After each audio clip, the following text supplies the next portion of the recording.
할렐루야. 우리 주님을 찬양합니다.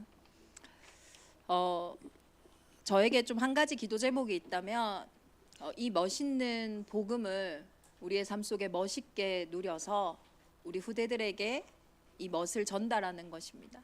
그래서 우리 새 가족들을 만날 때도 제가 꼭 말하는 게 복음은 참 멋있는 것이다. 그래서 이 복음을 멋있게 누리는 한 사람으로 서기를 늘 당부하는데요. 오늘 고린도전서 12장부터 14장에 이르기까지 바울은 고린도 교회에 나타나는 은사와 이 분쟁의 결론을 오늘 14장에서 냅니다. 마지막 절에서 말하는 것처럼 예언을 하는 것, 방언을 하는 것, 그것이 문제가 아니다. 모든 것을 품위 있게 하고 질서 있게 하라. 우리 아이들에게요, 사실 부모가 가장 멋있다고 생각하는 게 전달되거든요. 부모가 가장 가치 있다고 하는 게 사실은 전달돼요.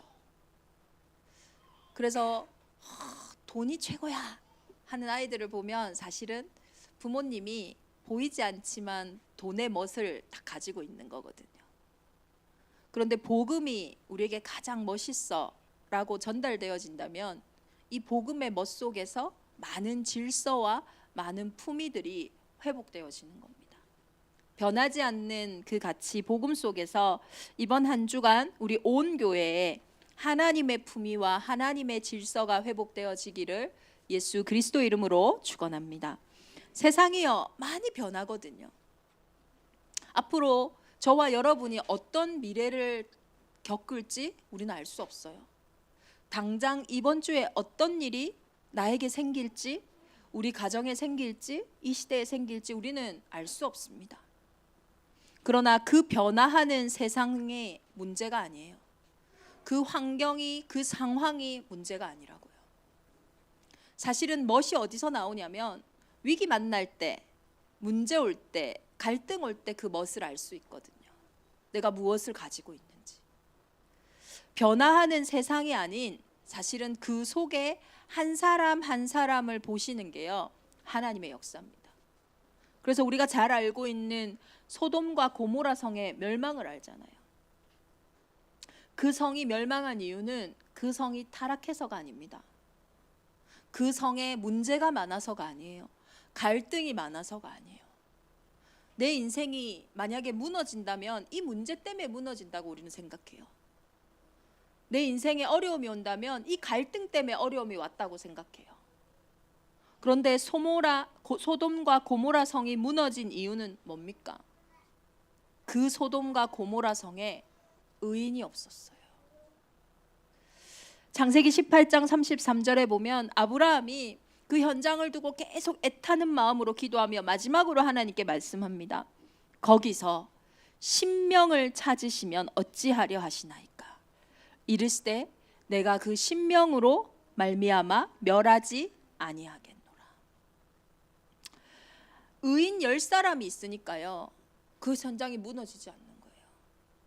그런데 그 의인이 없어 소돔과 고모라 성이 무너졌거든요. 우리가 문제 때문에, 세상의 아픔 때문에, 어려움 때문이 아니에요. 진짜 복음의 맛을 아는, 멋을 아는 그 한 사람이 그곳에 있다면 그 의인으로 말미암아 저와 여러분의 현장이 살아날 줄 믿습니다. 그러면 그 의가 뭡니까? 내 힘으로 하라 하면 힘들 텐데 그 의는요, 로마서에서 분명히 말씀하고 있죠. 복음에는 의가 나타나서 복음으로 저와 여러분에게 오는 의라는 거예요. 그 의는요, 이 복음의 의, 하나님의 의, 이 그리스도를 받은 자, 그 사람이요 의인입니다. 저와 여러분 이번 한 주간 나의 현장에 의인 되어져서 정말로 변화하는 많은 시간표 속에 복음의 맛을, 복음의 멋을 전달하는 품위 있고 질서 있는 자들이 되시기를 예수 그리스도 이름으로 축원합니다. 오늘 말씀에 앞서서 한 사람의 의인을 소개하려고 해요. 오늘 고린도전서를 쓴 바울입니다. 이 바울은요 어떤 사람입니까? 사실은 세상에서 의가 있는 사람이었어요. 빌립보서 3장 5절에서 6절을 보면요, 내가 8일 만에 할례를 받고 이스라엘 족속이요 베냐민 지파요 히브리인 중에 히브리인이요 율법으로는 바리새인이요 열심으로는 교회를 박해하고 율법의 의로는 흠이 없는 자라. 이 중에서요, 이 8일 만에 할례를 받는다는 거 대단한 거거든요. 우리나라는 100일 되기 전에 아이들 데리고 나오지도 않잖아요. 근데 8일 만에 그 아이에게 피를 보고 그 아이에게 할례를 베푼다. 이거는요, 완전히 정통적인 유대인들이에요. 그러니까 자신을 뭐라고 합니까? 히브리인 중에 히브리인이다. 하나니엘이라고 해서 혈통적으로 어마어마한 자부심이 있는 사람이 이 바울이었거든요. 열심과 율법에는 흠이 없다, 내 스스로. 그리고 사도행전 22장 3절에 보면요, 이 세상적인 배경도 대단합니다. 나는 유대인으로 길리기아 다소에 났고, 당시에 세계 3대 도시 중에 하나인 문학 도시였던 다소 출신이었어요. 우리가 어느 출신이냐, 이게 참 중요하잖아요. 어디에 살고 있냐, 출신이 달라요. 그리고 세계의 석학이었던 가멜리엘의 문화에서 공부를 한 사람이었어요. 그리고 심판받을 때 사도행전 22장 27절에서 28절에 보니까요, 천부장이 바울이 로마 시민권자인 걸 보고 얘기해요. 나는 사실 이 로마 시민권 돈 많이 주고 샀다. 근데 너는 어떻게 이 시민권이 있냐? 나는 나면서부터라. 비교할 수 없었어요. 당시에 로마 시민권자요, 그의 혈통이나 학문이나 배경이냐 세상적인 것으로는 아무것도 부족함이 없던 사람이 바울이었어요. 얼마나 열심히 살았는지 몰라요. 그걸로 만족하며 살면서도 있었지만 뭔가 찾고 싶었던 게 있었던 것 같아요. 그러니까요, 내가 유대교회에 있을 때 유대교회의 적인 예수의 제자들을 잡기 위해서 다메섹까지 공문을 받아서요, 박해하고 멸하려 달려갔던 열심이었던 청년이 바울이었다니까요. 그러나 그 어떤 것으로도 바울에게 채워지지 않았던 것 같아요. 우리의 열심, 우리의 노력, 우리가 가진 것들, 그것이 부족해서가 아닙니다. 인간은, 영적인 존재인 저와 여러분은 육신적인 것으로 만족할 수 있는 존재가 아니에요. 편안한 라텍스가 있는 침대에서 잘 수 있죠. 그러나 하나님이 위로부터 주시는, 사랑하는 자에게 주시는 그 잠, 그것이 우리에게 평안을 주거든요. 최고급 식당에서 좋은 음식을 먹을 수 있습니다. 그러나 인간은요, 그 입에서 나오는 말씀이 아니고서는 영적인 허기짐, 영적인 배고픔을 채울 수가 없어요. 많은 사람을 만나서 대화를 하고 나의 어떤 가진 것들을 뽐내기도 하고 듣기도 하고 배우고 열정을 가질 수 있습니다. 배움의 욕구가 있는 사람은요, 배울 때 살아있음을 느끼거든요. 자신의 욕구들을요, 막 분출할 수 있어요. 그러나 그것이 진짜 조용한 시간에, 진짜 내 인생의 문제 앞에 딱 섰을 때 채울 수 있냐? 채울 수 없다니까요. 바울은 진실한 사람이었던 것 같아요. 자기가 가진 지식, 학문, 배경, 그 어떤 것으로도 내 인생에 답이 안 되는 거예요. 그러니까 계속 불나방처럼요, 쫓아다니는 거예요. 답을 찾기 위해. 그랬던 그가 드디어 사도행전 9장에서 빛을 보게 되죠. 내가 박해하는 예수라. 이 한마디 속에서요, 이 예수 그리스도라는 이 언약이 그에게 들려진 그때부터 그 안에 있었던 많은 수수께끼와 답답함과 어려움이요, 떠나갔어요.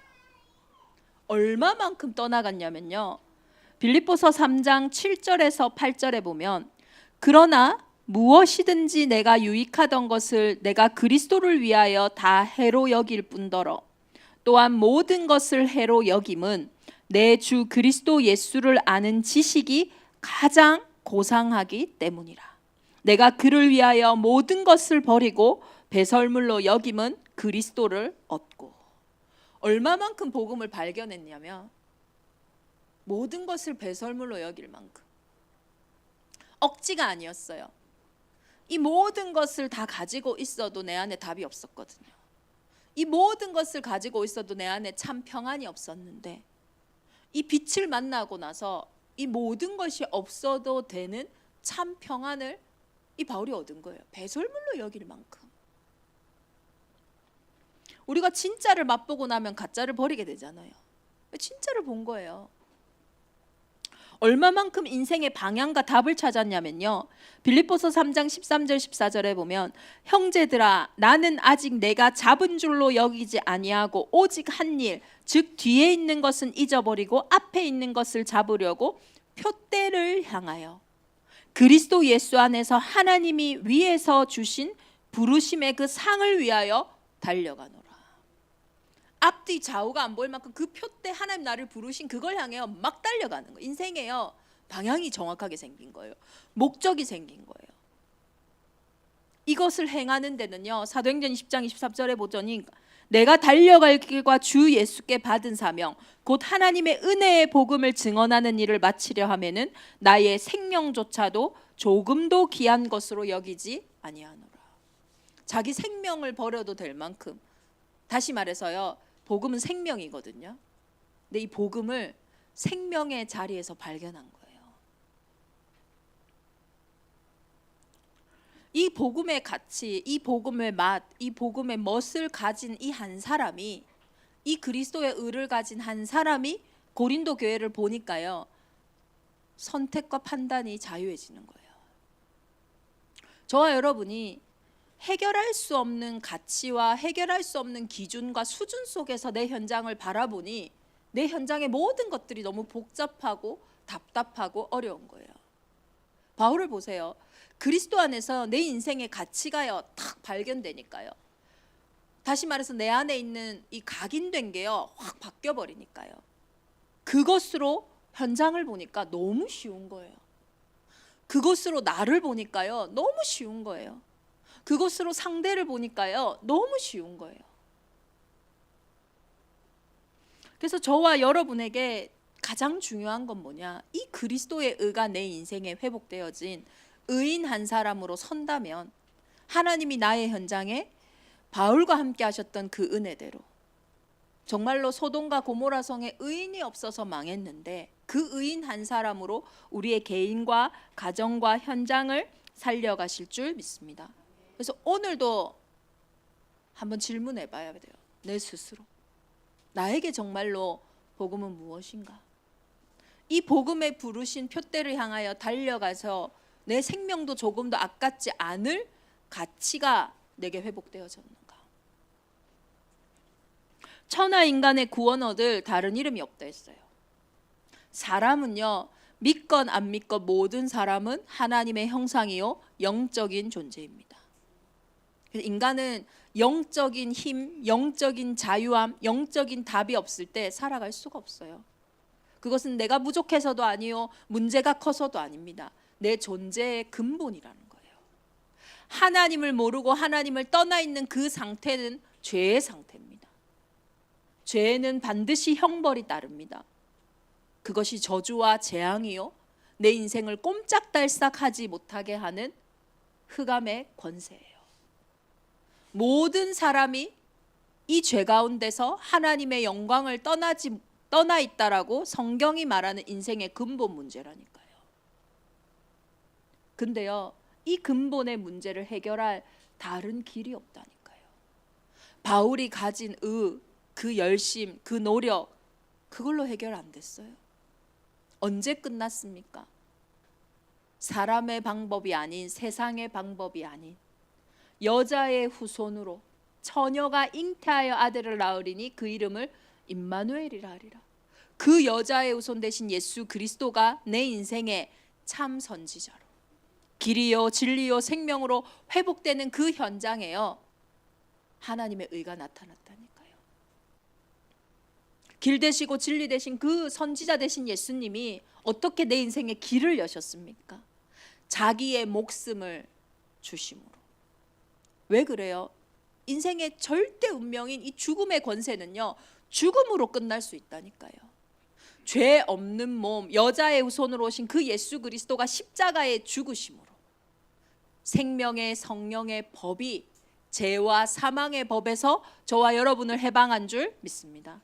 그래서 오늘도 다 이루었다, 그 믿음으로요 시작할 때 어떤 일이 일어납니까?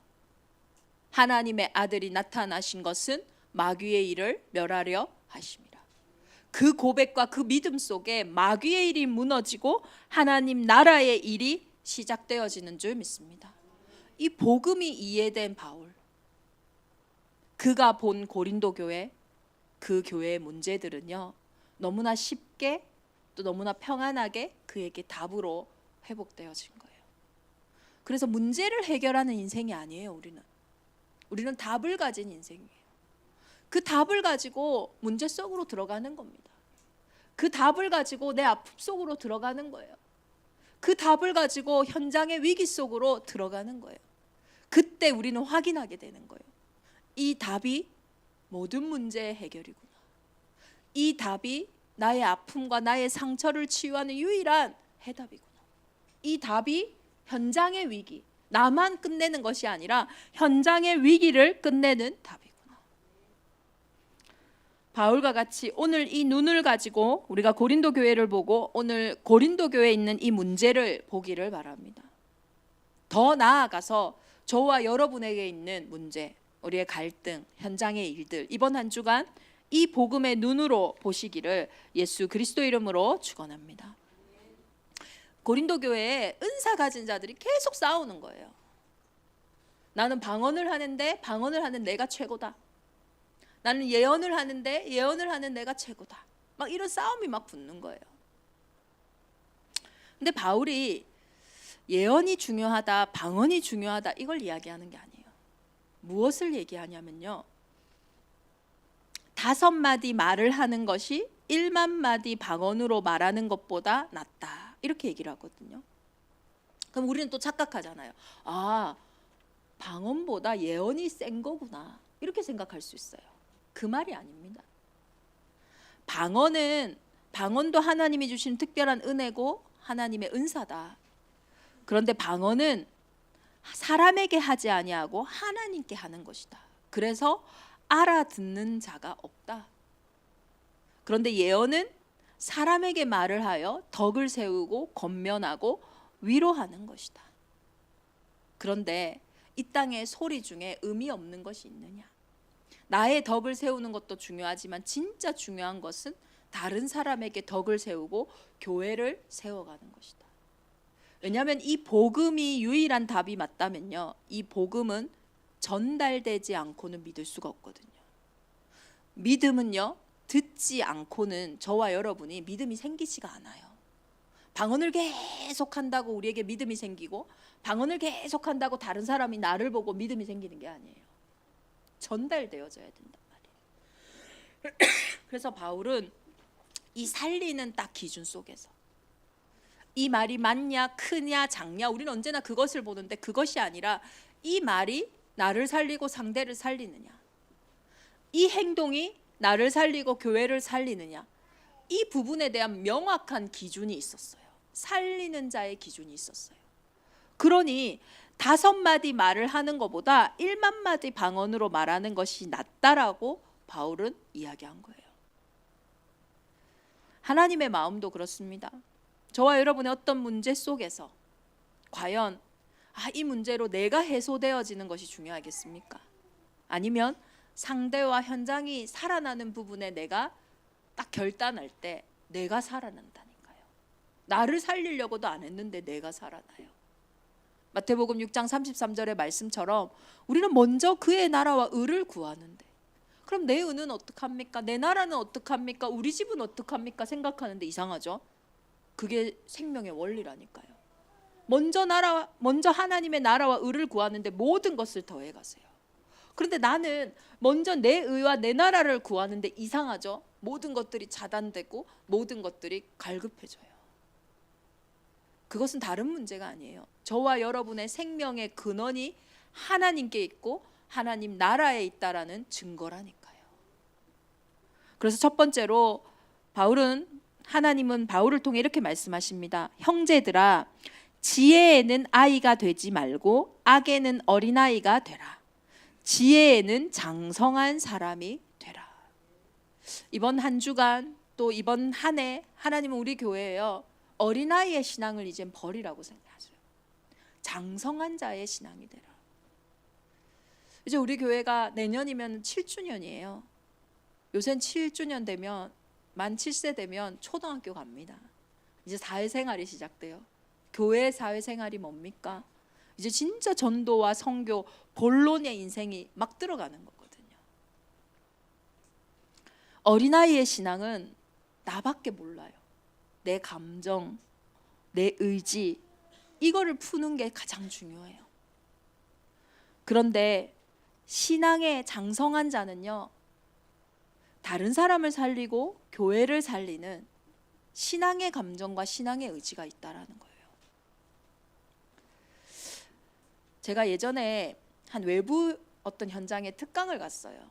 제가 알기로는 그 특강의 스케줄이 딱 짜여 있었거든요. 그래서 저가 메시지하는 것도, 강의하는 것도 그 주선하시는 분이 저한테 목사님 50분만 해야 됩니다, 이렇게 얘기를 하더라고요. 50분만 하십시오. 알겠습니다. 저는 50분까지 잘 안 하거든요. 그래서 시간이 넉넉하다 이렇게 있었는데, 그날 특강을 갔는데 그 앞에 사회를 보고 찬양을 하고 인도하는 분이 한 25분 남겨놓을 때까지 찬양과 인도를 계속 하는 거예요. 본인이 이제 아마 준비한 것도 있고 뭔가 막 그 모임에 되게 은혜를 받았나 봐요. 그게 잘못된 건 아닙니다. 그런데요, 덕을 세우는 일은 아니에요. 우리가 많은 일들을 할 때 나도 모르게요, 나에게 취하는 것들이 있거든요. 이 선택을 하고 이 결정을 하고 맞는 것 같아요. 그런데 점점 자신이요 무너진다니까요. 우리 찬양팀에게 참 감사한 게 뭐냐면요, 제가 찬양을 잘 못하잖아요. 그러니까 우리 반주자들이 막 힘들 거예요. 저를 보면서 막 따라가려고 하거든요. 막 제가 못할 때 우리 홍진현 집사하고 막 김종인 전도이 막 같이 불러주려고 해요.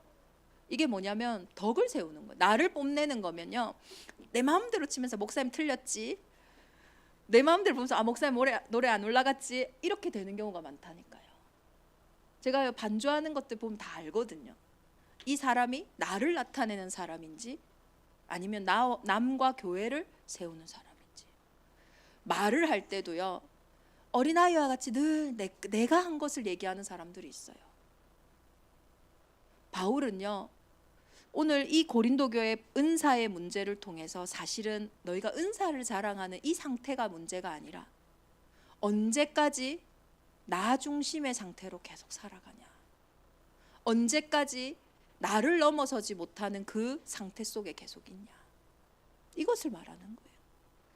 우리 대정인만의 온 교회가 이제는 지혜 있는 장성한 자가 되기를 예수 그리스도 이름으로 축원합니다. 26절에는요, 모든 것을 덕을 세우기 위하여 하라라고 해요. 저와 여러분이 그리스도의 의를 받은 자면 우리가 덕을 세운다는 것은 다른 사람에게 내가 받은 의가 전달되어지는 거예요. 의인 하니까 우리는 율법적이라서 뭔가 강하고 바른 것이라고 생각하죠.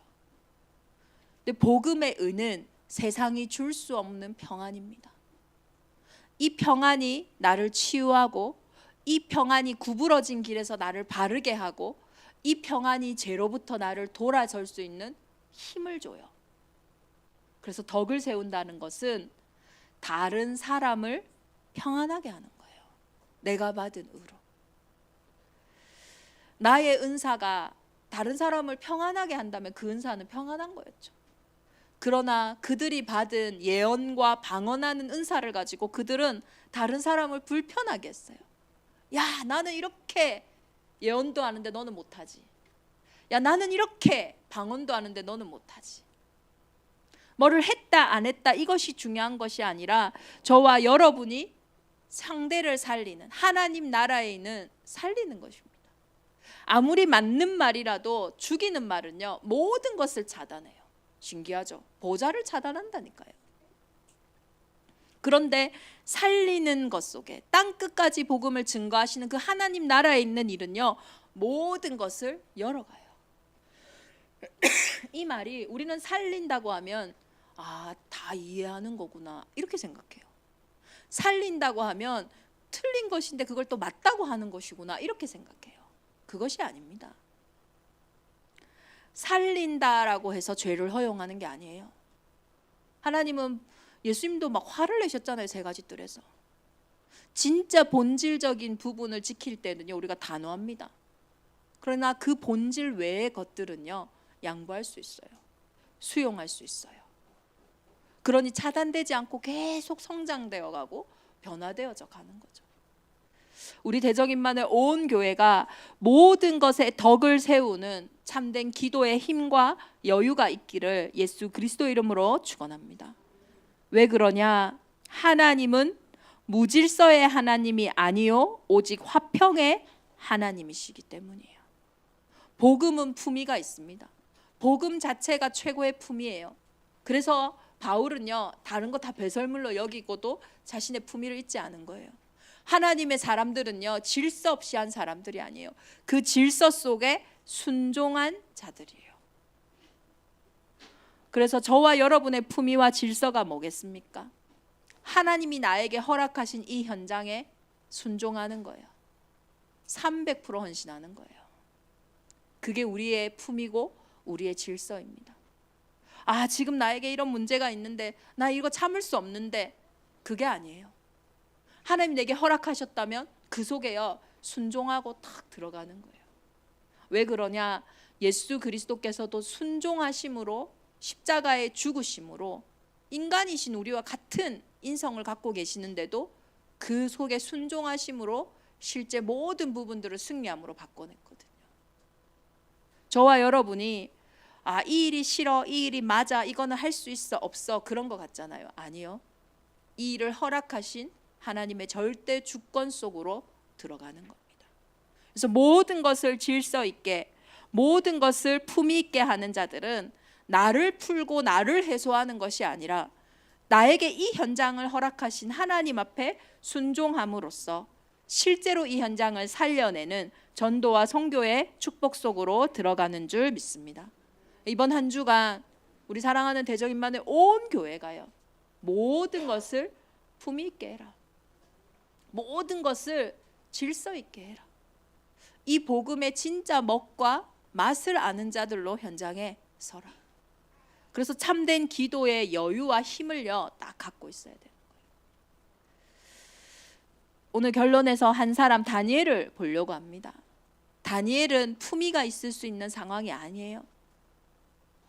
어느 날 갑자기 그래도 유능한 자들이 엘리트들이 바벨론에는 잡혀갔잖아요. 어느 날 갑자기 잘 살던 내 인생이 포로가 되어졌어요. 아무도 도와줄 수 없고 아무도 함께 할 수가 없어요. 그러나 그때 다니엘은요 자신의 품위를 잊지 않았어요. 이것을 허락하신 하나님 앞에 뜻을 정했어요. 그 뜻을 정하고 가는데요 응답이 와야 되잖아요. 더 문제가 오는 거예요. 다니엘서 6장 7절에 보면 다니엘이 너무 잘 나가니까요 나라의 총리와 총독과 법관과 간원들이 의논을 한 거예요. 어떻게 하면 저 잘 나가는 다니엘의 발목을 잡지? 우리의 현장도 그럴 겁니다. 잘 나가면요 주위에서 막 고발하고 반대하고 막 싸우고 하잖아요. 하나님의 방법으로 못 싸워요. 근데요 그때에 다니엘이 자신에게도 힘이 있거든요.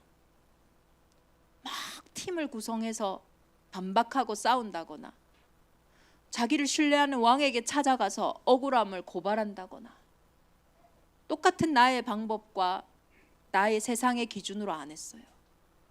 하나님 앞에 품위 있고 질서 있는 자신이 전에 하던 대로 하루 3번씩 그 예루살렘을 향하여 기도하는 그 기도를요 강구해왔다고 말하지도 않고 성경은 그의 하나님께 감사하였더라. 원래 하던 그대로 하나님 앞에 감사하고 있었다니까요. 그 복음의 맛과 그 여유를요 잊지 않았어요. 어떤 일이 일어납니까? 오히려 이 일 때문에 다니엘이 완전히 무너져야 되는데 무너지지 않았어요. 오히려 다리오 왕이 조서를 내립니다. 내 나라 관할 아래에 있는 사람들은 받지 않냐? 다 다니엘의 하나님 앞에서 떨며 두려워할지니 그는 살아계시는 하나님이요 영원히 변하지 아니하시며 그의 나라는 멸망하지 아니할 것이요 그의 권세는 무궁할 것이요 그는 구원도 하시며 건져내기도 하시며 하늘에서든지 땅에서든지 이적과 기사를 행하시는 이로써 다니엘을 구원하여 사자의 입에서 벗어나게 하셨음이라 하였더라.